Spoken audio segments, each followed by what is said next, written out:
today I'm going to show you a little bit of stuff that we've been doing on our farm. This is what we started on, some hinge cutting. Did a little bit of hinge cutting in here. This has been last year, and then we came in and finished this year. And I want to show you a little bit about hinge cutting. I've seen some farms and stuff that I've been on that they just lay everything pretty much down on the ground, and a deer really doesn't like that. They like to get in and out easy and stuff like that. Right behind me here is something that I like. You can see the height and everything as a deer can get underneath it.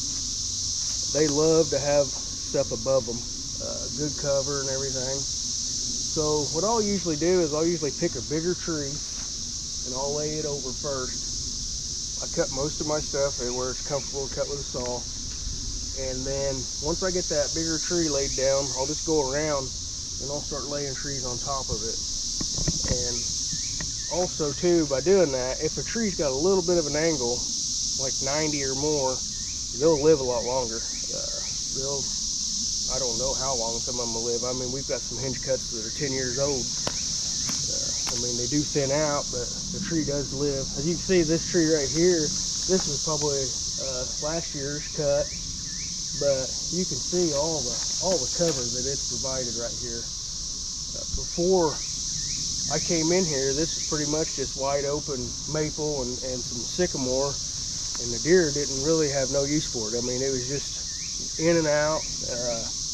They just milled around. Now, what I've got going on is I've got bedding here, and I picked pockets, so it's not all just one great big thicket. I mean, they can still get up and mill around, and there's tons of browse here now. Before there wasn't anything but basically just leaves and stuff like that on the ground.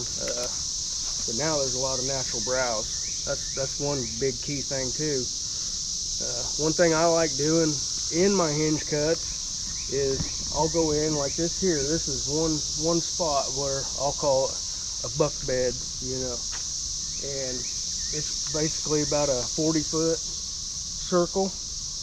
I'll cut it, then I'll move over, maybe 30-40 yards, and I'll make another one.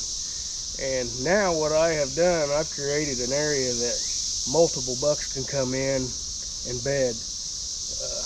A buck, especially during the rut and everything like that, they don't want to see each other.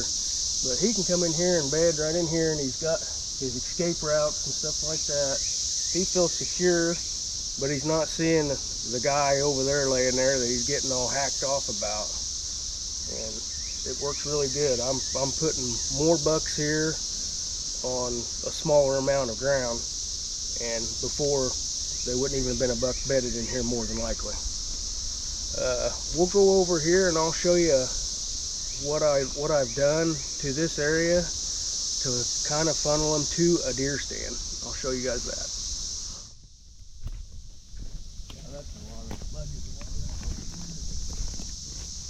All right, here's a scenario that I've done and made. So before I had this hinge cut and stuff, the deer, they didn't really have any kind of a pattern to come through here or anything. So what I did is when I went in there and hinge cut that, I made those buck beds, and throughout the middle of it, in one area, I made more or less a travel corridor that came to here on this crossing right here. And this stand is going to be an east wind stand to hunt. All the bedding is going to be basically west and north of me. So I know they're going to bed there because that's where I made their bedding. And I've got one corridor travel going up through their bedding, and I've got one that's coming down the edge. And what I've got coming on is a buck, getting up, maybe early season and coming on and going toward the food source. And then the one on the edge, I got a place for bucks to come and cruise. And on that edge down through there, I'll show you guys what I done. I basically cut it out and made just a natural area for them to run scrapes. And we'll walk down through there and I'll show you guys that area there.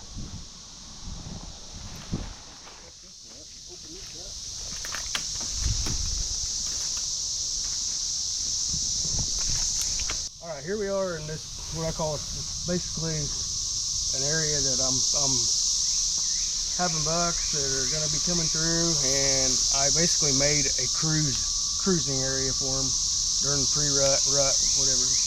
But I opened this up. I've got a creek here to my north. In the south, I got my hinge cut and everything. So when I open this up here, I got these low-hanging branches, and every buck is basically going to, sometime or another, he's going to walk this. This is going to be how he cruises. He's definitely on winds that are going to be out of the south, because he can just cruise down through here and wind check all that bedding if there's does and stuff in there. And I'll mow this toward closer to season, stuff like that, and I'll come in here and I'll set up 5 or 6 mock scrapes all the way down through here for probably about 100 yards.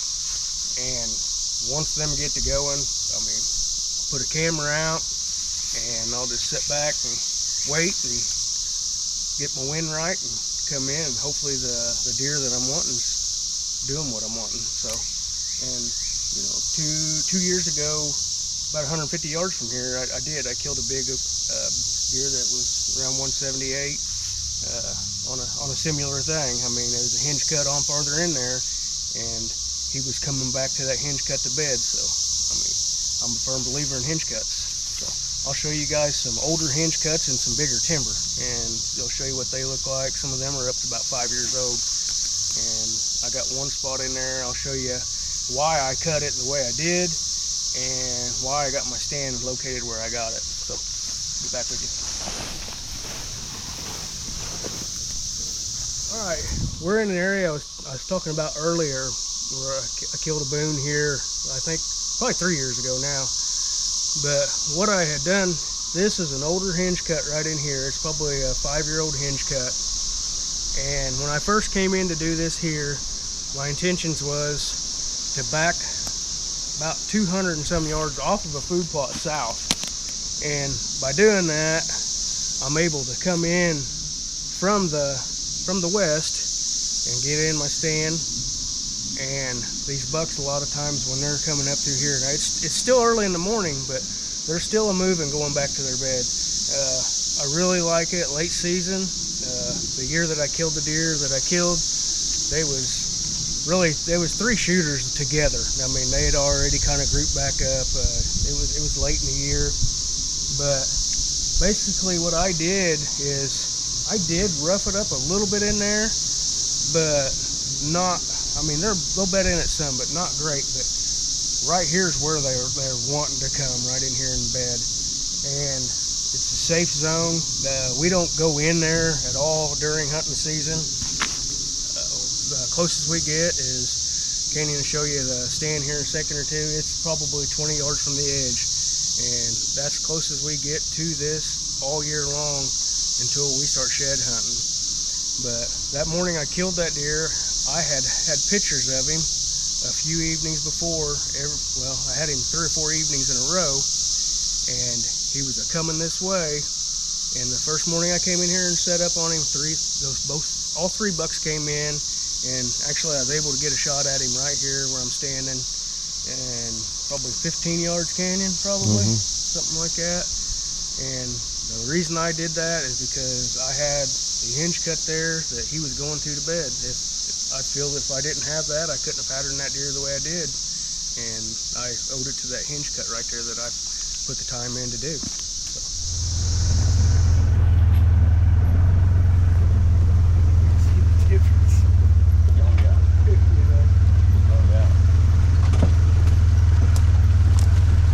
So we're at an area right here that, you know, everybody's got their favorite kill stand. I honestly couldn't tell you how many big deer's been killed out of that stand. I mean, I shouldn't say big deer. There's been 2 big deer killed out of that stand. There's been multiple deer killed out of that stand. But what I've done here is I basically came in here and just hinge cut a little over a quarter of the timber right in here, and created a real good bedding area. And again, I made another easy area for the bucks to cruise up and down, scent check and everything like that. He's going to be coming in You know, he's going to check this, probably, you know, something with a west wind, something out of the, something even out of the north. And the stand that we'll show you behind you is set up, and I hunt it with the north wind, which would be scaring a lot of guys because I'm blowing my wind this way. But when that wind comes in here out of the north, it stays this way, and I'm probably 30 or 40 yards in this open area. And when I do that there, I see usually we'll have a mature deer, whether it's a deer I'm wanting to shoot or not at the time. I don't know, you know, but usually I will see a mature deer because he's got that wind, and he feels safe with that wind in his favor coming up through here. And you know, if he's just coming from his bed to go to the crop area, I've got him good there. And if he's just coming in here checking these doe bedding areas, I've got him good there. So this is really one of my favorite places to hunt bigger deer. If there's one in the area right here and he's using it, he's really killable just from that scenario right there. And this back in here is probably at least a 5-year-old hinge cut. It's fairly thick. The underbrush and stuff has came up pretty good, but it holds some deer. You know, I mean, it's not a real wide part of the timber right here, but before, you know, you'd have maybe a couple old does and some fawns staying in here, but anymore, I mean, I've got there may be a dozen does in here part of the time, and there's a dozen does in here. There's going to be bucks in here looking. I mean, that's a really good thing to have. And just remember on something like this, when you do something like this, especially if you're hunting a mature deer, you know, give them a little bit of that wind. But on something like I've done here, I made an area to more or less make that buck where he's still like one hop away from that safe zone, but he's still going to come up through here in daylight hours. I mean, it's just, I've seen it happen and happen and happen. So this is a really good area, a really good example on how to kill a mature deer and how to set something up to kill a mature deer if there's a mature deer in your area. So we'll go look at another hinge cut that I've got that's going off to one of our main food plots. It's another really good stand area that I've got. And all these places too, guys, are easy to get into. I'm not really disturbing anything, so I'm probably a good 60 yards probably away from where I feel that they're going to bed the most. So what I'm doing is I'm catching them cruising out, or I'm catching them coming in this thin. I left this thin area over here to my right for a staging area. There's some white oaks and stuff in there, so I didn't really want to go in there and hinge cut it much. I wanted to kind of keep it open where them deer would come in and they'd stage and just mill around and hopefully come up to where I could get a good shot at them. But it all turns out to where, like I said earlier, where the work pays off, and it's a good setup. So on this next spot that I got here on this farm is basically I got probably the biggest food plot that we got on the farm. It is the biggest food plot on the farm. It's around 3 acres. And what I've done in this area here is I started my hinge cut back in here, and there's some ridges and stuff in there and a creek. And I've noticed a lot in here, the bucks love laying on them ridges back in there. And the does seem to lay more closer to the food plot. And I've heard a lot of people even talk about that. The does a lot of times be laying closer to the food plot, and the bucks will be back. So what I did in here, I kind of came in and kind of made like a little bit of a bowl area, and it kind of comes around and then hooks in. And right over here, you can see where the hinge cut is, and I left it open. And basically they'll come out and they'll browse, you know. You may see deer an hour before they get to that food plot, browsing around out in here, browsing around, and they'll just work their way down the edge of that food plot. And I'll show you my stand setup over here, and basically it works the same way as what I've been showing you on what the bucks do during the rut. I mean, they'll come through, they'll check these bedding areas, and they're going to go out to that food plot and check, see what's out there. And this next spot, it's really pinched down, and it's a big buck killing spot.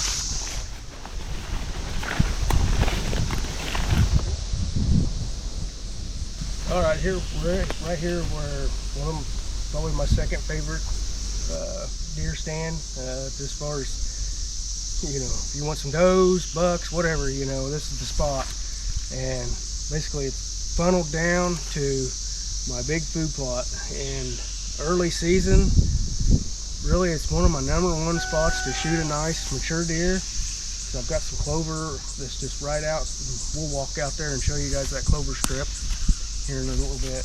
But I've got my hinge cut over in there, but I'm thin, probably at least 70 yards away, and I've got everything basically where they come to this corner, and by the trails and everything like that, you guys can see. And I got to stand on the edge for easy access. I'm not disturbing anything that's bedding in there, and anything that comes out this way, whether they go to the ag field or if they go over here to this food plot, it works out great. And another thing during the rut, a lot of times when I've been in the stand watching that food plot over there, I'll see an old buck come down that edge with the wind, and he'll turn and come in here, and he may be going to a destination field over on the other side. He's checked that field and he's left, but if I'd have been in that stand, how many people could say that? If I'd have been there, I could have got him. But anyways, it's always a good spot just to get in and set, really, because it's an all-day stand during the rut, and early season when things are going to the food and everything like that, it's good then because they're secure. They don't have to leave very far, and I'm about probably 70-80 yards probably from the food, so they're up earlier. They're moving toward it, and that's how you get them, guys. We'll go look at that clover and part of the food plot.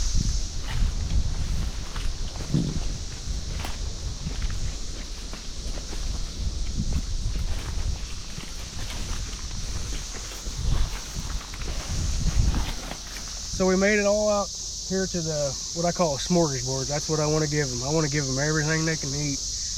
Early season, I've got my clover out here. It's all established really good. A little bit of weeds in it, but other than that, there's still a lot out here. And this is a bigger food plot. So what I want to do on these bigger food plots is I want to cut them up a little bit.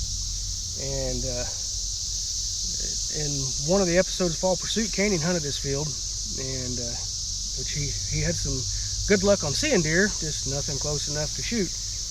But anyway, so what I do usually is I'll have this green here for early season and on up into November, and then the area right here that hasn't been sprayed will be some type of a greens, some borascas, sometimes I'll put some buckwheat out there, and then this year the rest of it's going to be standing corn, and it's going to be good. I guarantee that. It's going to be a heck of a year here.